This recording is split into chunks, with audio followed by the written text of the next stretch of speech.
Hello and welcome. The title of the message today is Selfies and Spiritual Growth. But let's begin by affirming together our opening statement. There is only one presence and one power in my life and the universe, God.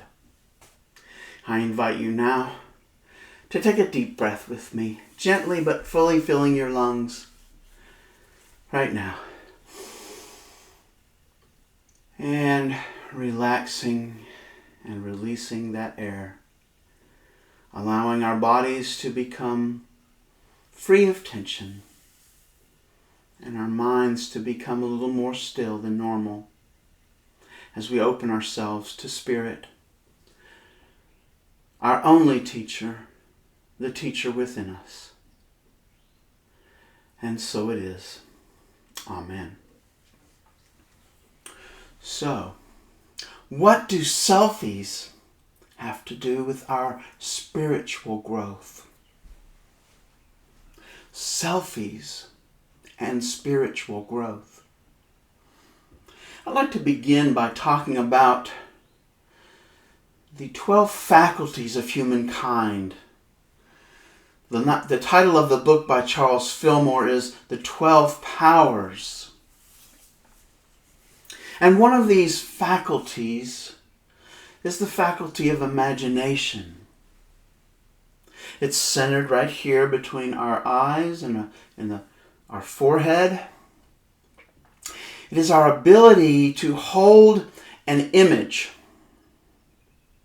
in our consciousness, a vision.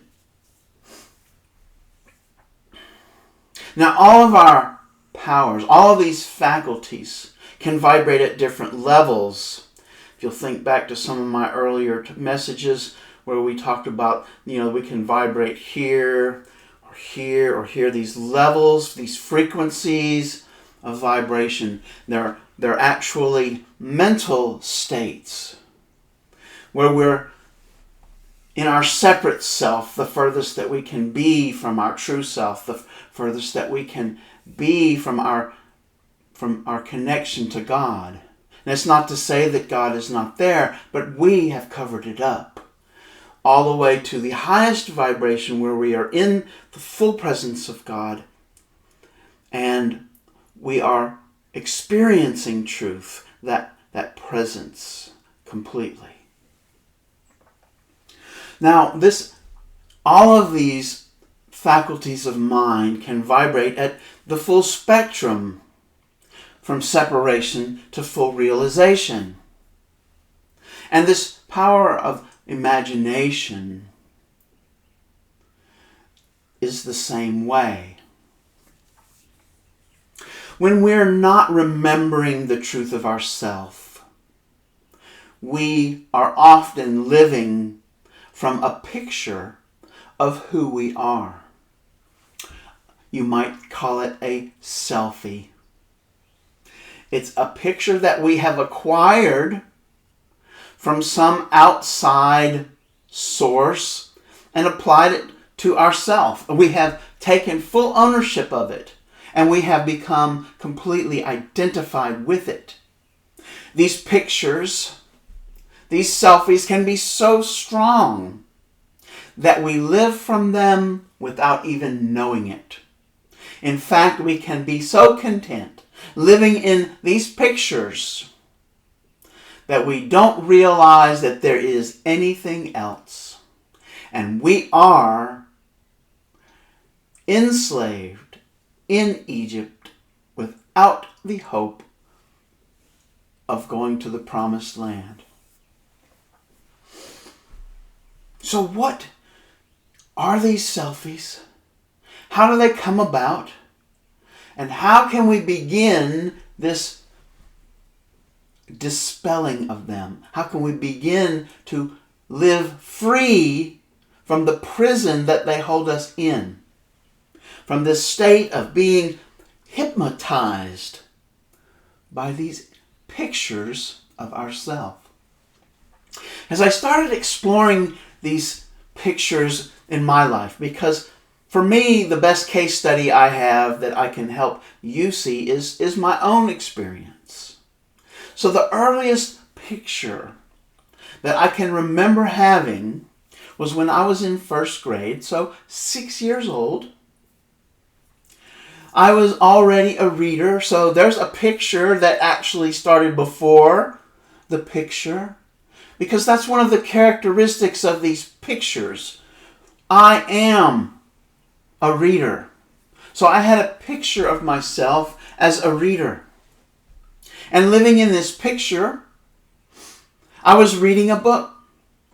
This book was in my first grade class on the bookshelf somewhere. And it was about beavers.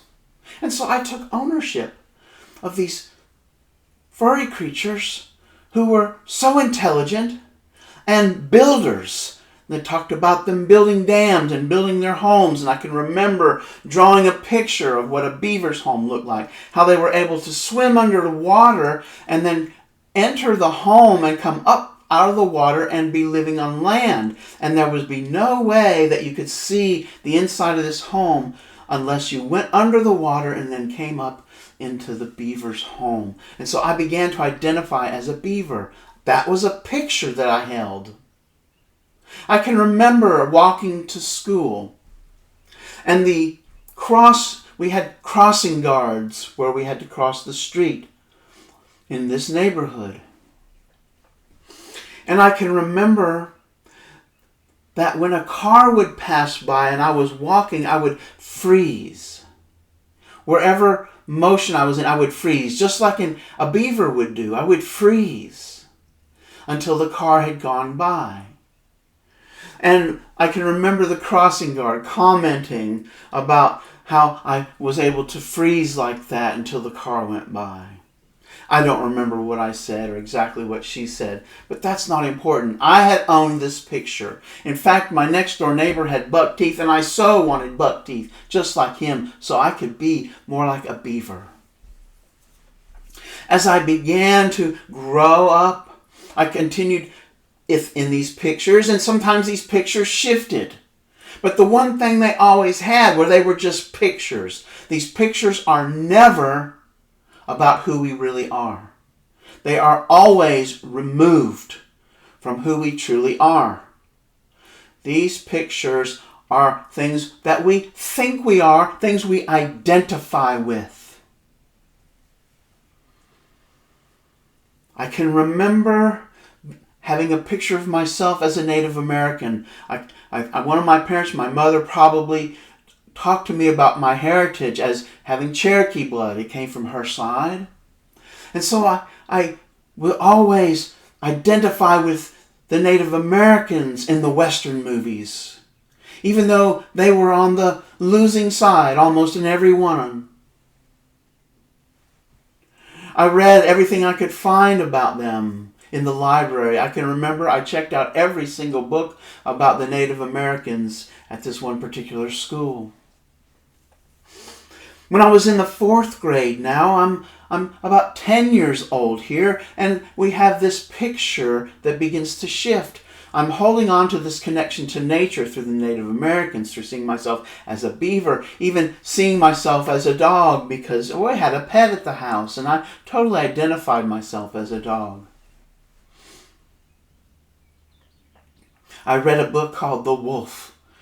Oh, and it was so close to some picture that I already had, I began to see myself as a wolf.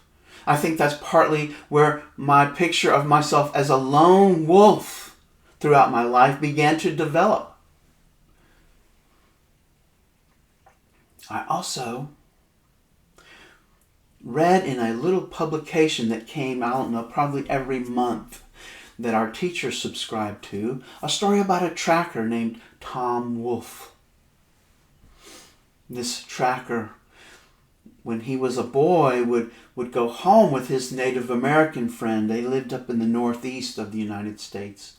And none of their parents were home, so they would go together to this little boy's grandfather. Now, not the tracker, but his friend, the Native American. And the grandfather would begin to teach these boys some of the the lessons, the wisdom that he had gathered as a Native American.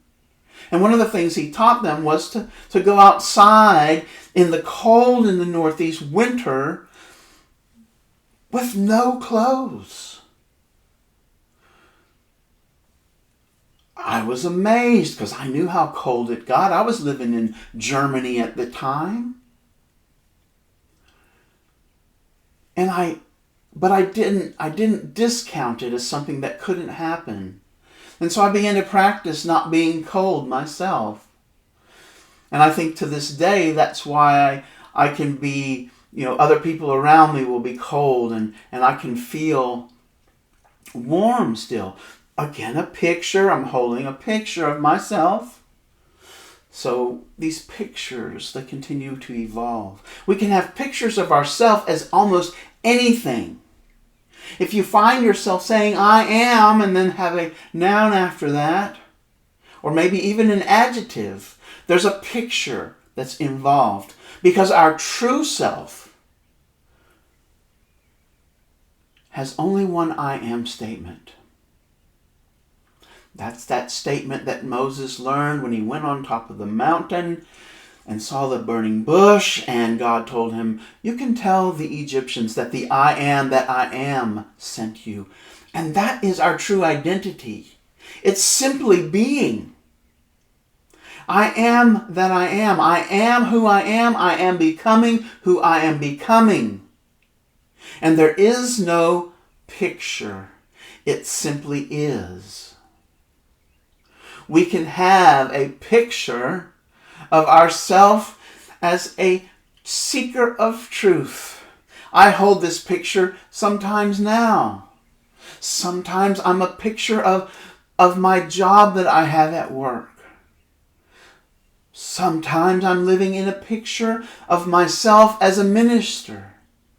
A picture of myself as a son to my parents. These pictures, they're who we identify with, but they are not the truth of who we are. Ramana Maharshi wrote a book called Who Am I? And that's the inquiry that we use in this meditation. Who am I? I am not my thoughts. I am not any of those pictures. Who am I? I am that I am. I am. That's all that is necessary. Our true self, our essence is I am. And it is not one of those pictures. So there we have it. Selfies and our spiritual growth. We have help in this. We can have help observing these pictures in our life. And that's my invitation. Be aware of when you say I am, followed by something. Is this a picture? Could it be a picture that you're living from in that moment? What other pictures are there? Who do we identify with? But most importantly, who am I? Who are you truly being? Thank you for listening. Let's close with our prayer for protection. The light of God surrounds us. The love of God enfolds us. The power of God protects us. The presence of God watches over us. Wherever we are, God is. Thank you.